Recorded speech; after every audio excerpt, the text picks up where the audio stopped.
Okay, तो अब देखेंगे नेज़ल पॉलिप के बारे में।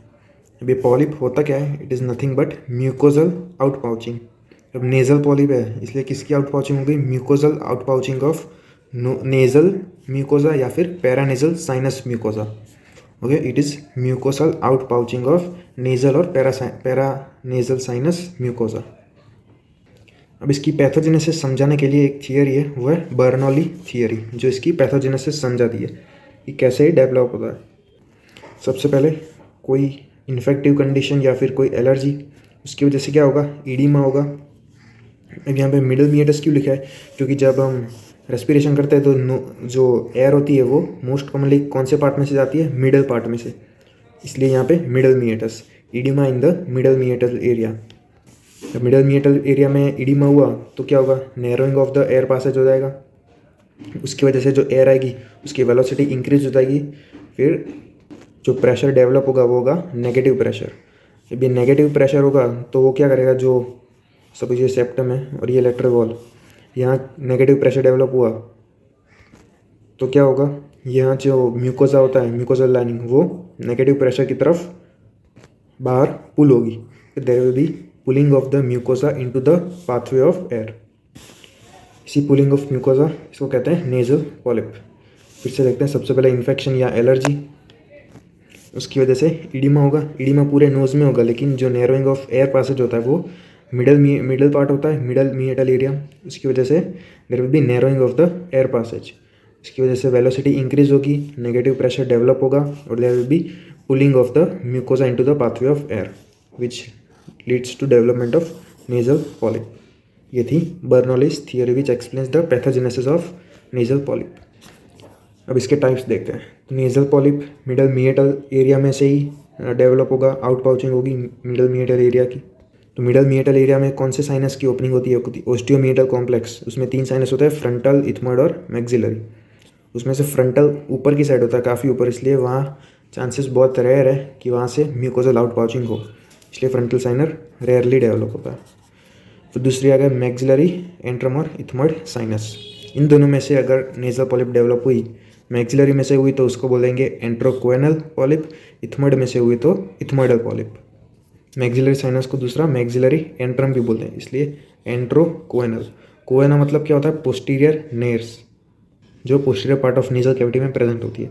इसलिए जो एंट्रोकोएनल पॉलिप होता है वो आगे की तरफ एक्सटेंड नहीं करता, बल्कि पीछे की तरफ, from the antrum, maxillary antrum towards the कोना, ये इसका रूट होता है ऑफ एक्सपेंशन, इसलिए इसको बोलते हैं एंट्रोकोएनल पॉलिप।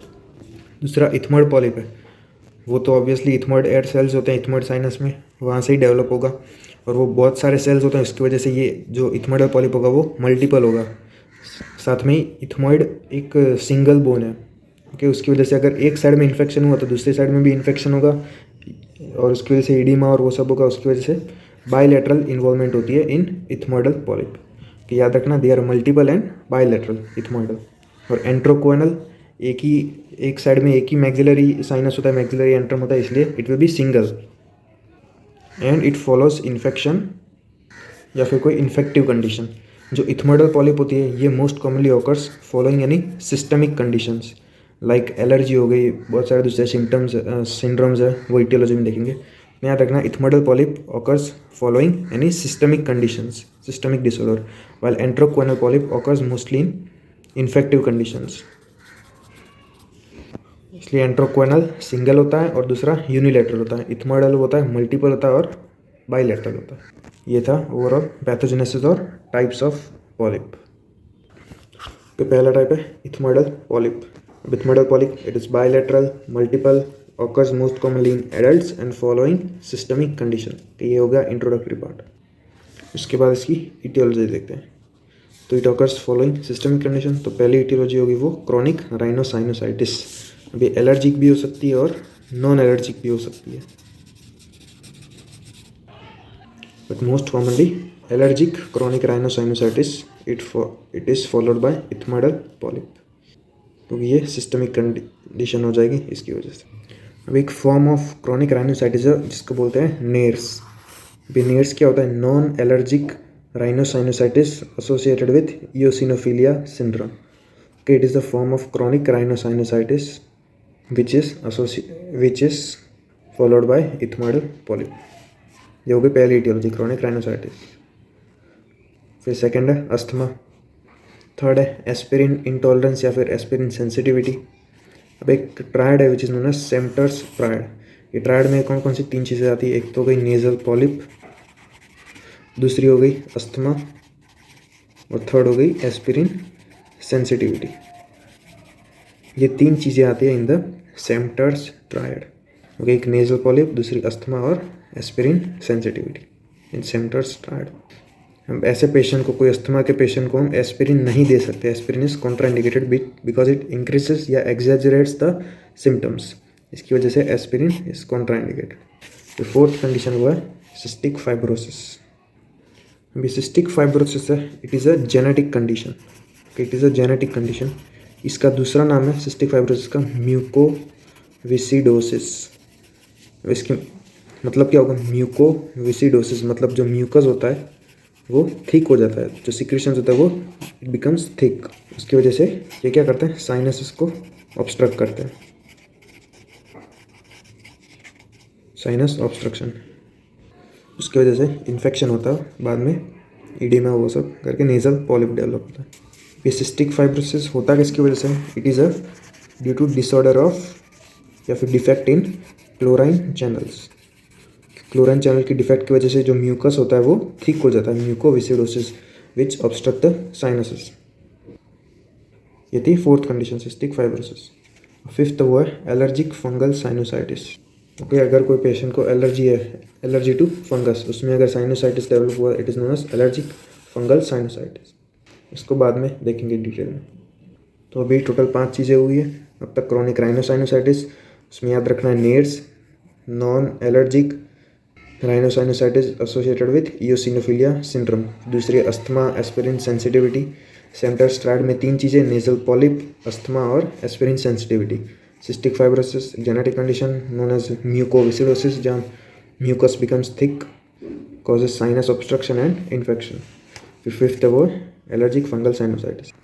उसके बाद सिक्स्थ कंडीशन है, सिक्स्थ इटियोलॉजी वो है कर्तागनर्स सिंड्रोम। कर्तागनर सिंड्रोम और ये सेवेंथ यंग्स सिंड्रोम, ये जो है ये दोनों सीलियरी डिसफंक्शन के, they are ciliary dysfunctions condition. इसमें जो सीलिया की जो फंक्शन होती है उसको अफेक्ट करती है। अभी कर्तागनर सिंड्रोम और यंग सिंड्रोम दोनों ऑलमोस्ट सिमिलर सिम्टम्स होते हैं, जिसमें रिकरेंट साइनोसाइटिस, ब्रोंकाइटिस दोनों में कॉमन है कि रिकरेंट साइनोसाइटिस और ब्रोंकाइटिस। फिर कर्तागनर सिम्टम्स में ये दोनों के अलावा एक आता है साइटस इन्वर्सस या फिर डेक्स्ट्रोकार्डिया। हार्ट जहाँ पे होता है वो राइट साइड पे आ जाता है, इसको बोलते हैं डेक्स्ट्रोकार्डिया साइटस इन्वर्सस। ये होता है in the Kartagener syndrome. Young syndrome में फिर इन दोनों के अलावा इनफर्टिलिटी होती है because of azoospermia. Young syndrome याद रखना, it is a sinopulmonary disease. Sinopulmonary disease, इसमें रिकरेंट साइनोसाइटिस, ब्रोंकाइटिस और इनफर्टिलिटी होती है बिकॉज ऑफ एजोस्पर्मिया। और कर्तागनर में रिकरेंट साइनोसाइटिस, ब्रोंकाइटिस और डेक्स्ट्रोकार्डिया होता है। उसके बाद लास्ट इटियोलॉजी हुआ है चर्ग स्ट्राउस सिंड्रोम। ये एक ऑटो इम्यून कंडीशन है जिसमें patient develops allergy to any unknown allergen. It is an auto immune condition in which patient develops allergy to any unknown allergen. तो इन शॉर्ट ये भी एक एलर्जिक कंडीशन ही है, Churg Strauss syndrome. कोई भी allergic condition में क्या होगा? ऑब्वियसली इयोसिनोफिल काउंट्स इंक्रीज हो जाएंगे, इसमें भी होंगे। There will be lung infiltrates जो हम देख सकेंगे ऑन द एक्सरे। और इसमें इयोसिनोफिल्स इतने बढ़ जाएंगे, it will be more than 10% of the normal. Okay, more than 10% of the normal in Churg Strauss syndrome. इसलिए इसका दूसरा नाम भी है, इट इज़ इयोसिनोफिलिया ग्रैन्युलोमैटोसिस। इयोसिनोफिलिया ग्रैन्युलोमैटोसिस की ये होगी सारी इटियोलॉजी। पहली क्रॉनिक राइनोसाइनोसाइटिस, दूसरी अस्थमा, एस्पिरिन सेंसिटिविटी, याद रखना Samter's triad, cystic fibrosis, allergic fungal sinusitis, Kartagener syndrome, Young syndrome, ये दोनों सीलियरी डिसफंक्शन की वजह से होते हैं। लास्ट है Churg Strauss syndrome which is also known as eosinophilia granulomatosis. उसके बाद है पैथोजेनेसिस। पैथोजेनेसिस ऑलमोस्ट देख ही ली। सबसे पहले एलर्जी, इसकी वजह से इडिमा, फिर नेगेटिव प्रेशर, लास्ट में पॉलीपोइडल चेंज। ये पॉलिपॉइड जो पॉलिप होता है वो स्टार्टिंग में सिसल होता है, बाद में इट बिकम्स पिडंकुलेटेड। अभी पिडंकुलेटेड क्यों होता है? क्योंकि एलर्जी में मोस्ट कॉमनली क्या होगी, एक्सेसिव स्नीजिंग होगी, और दूसरा ग्रेविटी की वजह से जो पॉलिप होगा वो ज़्यादा आगे की तरफ आ जाएगा, it will become pedunculated. Initially it is sessile. ये थी पैथोजेनेसिस। पैथोलॉजी में क्या होगा, जो एपिथेलियम होंगी वो चेंज होगी from ciliated columnar to squamous epithelium. It will undergo squamous metaplasia. साथ में it will there will be associated discharge and cellular infiltration like eosinophilia, उन सब के काउंट्स भी बढ़ जाएंगे। ये होगी पैथोलॉजी में। फिर site of origin, obviously middle meatal area, क्योंकि मिडल मिएटस में इडिमा हो रहा था उसकी वजह से। यहाँ पे in the lateral wall of the nose. Sites कौन कौन सी होती है? मोस्ट कॉमन एक अनसिनेट प्रोसेस होती है, बुल्ला इथमोइडालिस, मिडल टर्मिनेट और साइनस वॉल्स। ये सारी साइट्स होती है जहाँ से पॉलिप ओरिजिन कर सकता है। दूसरा इंपॉर्टेंट पॉइंट ये है कि allergic polyp it never originates from septum या फिर floor of the knows. Okay, allergic polyp it नेवर्स originate from septum and floor of the knows. उसके बाद है symptoms. Nasal polyp, multiple polyps present होंगे। Nasal स्टफीनेस के which will cause obstruction of the knows, loss of sense of smell completely हो सकता है या फिर पार्शली, हाइपोस्मिया, एनोस्मिया। कि इसके बाद हेडेक हो सकता है बिकॉज ऑफ एसोसिएटेड साइनोसाइटिस। फिर sneezing, watery discharge, external mass protruding from the nostril, ये सारे सिम्टम्स होंगे। फिर साइंस कौन कौन सी होगी? तो अगर हम इंटीरियर राइनोस्कोपी करके देखें तो हमें एक ग्रेप लाइक पेल मास दिखेगा which is protruding outside the nose. के grape like pale mass which do not bleed as well as there is no pain on touch sensation, plus there will be any some discharge present because of sinusitis. इसका differential diagnosis किससे करना होता है? Concha बुलोसा से। Concha bullosa क्या? It is pneumatized middle turbinate. जो middle turbinate होता है उसके अंदर हवा भर जाती है, it is known as concha bullosa. इसको डिफरेंशिएट कैसे करते हैं? एक तो है प्रोब टेस्ट। कि पहला पॉइंट जिससे हम डिफरेंशिएट कर सकते हैं वो है प्रोब टेस्ट। प्रोब टेस्ट में क्या होता है, हम एक प्रोब इंसर्ट करते हैं, पेंसिल जैसा होता है, और हम ऐसे सर्कुलर मूवमेंट करते हैं। अगर पूरा ऐसे सर्कुलर मूवमेंट हो सके, पूरा सर्कुलर मूवमेंट ऐसे हो सके तो इट इज़ पॉलिप। कि probe test is positive, it is polyp. लेकिन जो कॉन्का बुलोसा होता है उसमें क्या होता है, ये टर्बिनेट होता है, इसकी हाइपरट्रोफी हुई होती है बिकॉज ऑफ न्यूमेटाइजेशन। तो हम पूरे ऐसे सर्कुलर पाथ में मूव नहीं कर सकते, प्रोब को इतना ही मूव कर सकते हैं, इसलिए probe test is negative. Also bleeding होती नहीं है पॉलिप में, क्या there will be no bleeding concha bullosa में प्रेजेंट होती है, और पेन भी प्रेजेंट होता है। पॉलिप में ना ही ब्लीडिंग होती है ना ही पेन होता है, कॉन्का बुलोसा में ब्लीडिंग भी होती है और पेन भी होता है। तो ये ऐसे डिफ्रेंशिएट कर सकते हैं। डायग्नोसिस बाय सीटी स्कैन और बाय क्लिनिकल फीचर्स थे वो। सीटी स्कैन में हम देख सकते हैं एक्सपेंशन इसका कितना हुआ है, कहाँ से ओरिजिन हुआ है, कहाँ तक एक्सटेंड कर रहा है, फिर साथ में कितना बोनी इरोजन है, कितना पार्ट जो बोन का होता है वो इरोड हुआ है, वो सब देख सकते हैं। फिर हिस्टोलॉजी कर सकते हैं। हिस्टोलॉजी में अगर कोई 40 ईयर से ज़्यादा का पेशेंट हो तो हम सस्पेक्ट करना चाहिए कि शायद ये मैलिग्नेंसी हो सकती है, तो हमें मैलिग्नेंसी रूल आउट करनी पड़ती है in case of patient of more than 40 years. फिर ट्रीटमेंट में कंजर्वेटिव ट्रीटमेंट होती है और सर्जिकल ट्रीटमेंट। कंजर्वेटिव ट्रीटमेंट क्योंकि ये most commonly occurs following allergy, तो एंटीहिस्टामाइन्स देते हैं और स्टीरॉइड्स देते हैं। अब steroids are contraindicated in hypertension, ulcer, diabetes, pregnancy and TB. Conservative treatment antihistamines और स्टीरॉइड्स। फिर सर्जिकल ट्रीटमेंट में सिर्फ नाम याद रखना, एक तो पॉलिपेक्टोमी, इसमें पॉलिप रिमूव करते हैं। फिर इंट्रा नेजल इथमोइडेक्टोमी, एक्स्ट्रा नेजल इथमोइडेक्टोमी और trans enteral इथमोइडेक्टोमी।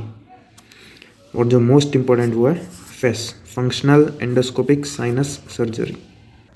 Okay, this is the image of a ethmoidal polyp. ये यहाँ पे देख सकते हो grape like mass protruding outside the nasal cavity. उसके बाद this is the CT scan. देख सकते हो मैक्सिलरी ओस्टियोमिडल कॉम्प्लेक्स पूरा ब्लॉक हो गया है।